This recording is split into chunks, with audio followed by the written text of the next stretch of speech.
The Bible says, oppose the devil and he will flee from you. Yeah, Kutso. Let me say it again once again. Mad works. Zvinondirwadza inini kuona vana vevanhu vachirasa unhu. Hapana kana achatarira mumwe kana kutaura zvinhu zvinovaka munhu. Zvinondirwadza inini kuona vana vevanhu vachirasa unhu. Kana ndi Satani kana madhimoni here nahi chichabata munhu. Vari kutora zvinhu zvaSatani voti Easterland patani vakazvidzidziswa nani. Vakuita tuma vani fashani munyika mazara ngojani mukomana vakuzvita njani. Mwari ndibatsirei ndivaudze ava avasisina kukwana shoko rikataurwa varichengete muana aye. Mwari ndibatsirei ndivaudze ava kuti vandipewo mukana kutaura chokwadi akumboputsa ukama aye. Zvinondirwadza inini kuona vana vevanhu vachirasa unhu.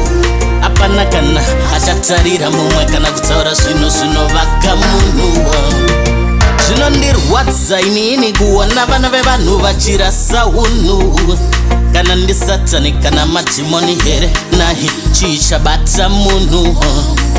I want to lead by example, just give I the sample and fill me with the Holy Ghost.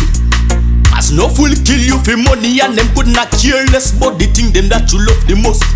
It's like say no fuck run by TV and them role model and the naked girl them in a Hollywood. But if they knew the judgment that's awaiting them would repent, yes they surely would. Zvinondirwadza ndikazvitarisa vana vafambiro wavo vari kufarisa. Ei vabereki mimato varayirwa vana venyu vari kukura vasina novarayira. Zvinondirwadza inini kuona vana vevanhu vachirasa unhu. Hapana kana achatarira mumwe kana kutaura zvinhu zvinovaka munhu. Zvinondirwadza inini kuona vana vevanhu vachirasa unhu. Kana ndi Satani kana madhimoni here nahi chichabata munhu. Naime sisime muviri wamuri kutengesa uyo nasi uno makauhodha kupi. Naimfesi wangu ndakakubatsira ndikadya newe mundiro imwe chete wakundizonda futi. Mwari vakatarisa vari kutsamwiswa nemitemo yenyu iyi yamunoisa.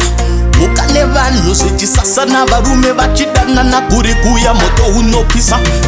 Zvinondirwadza inini kuona vana vevanhu vachirasa unhu. Hapana kana achatarira mumwe kana kutaura zvinhu zvinovaka munhu.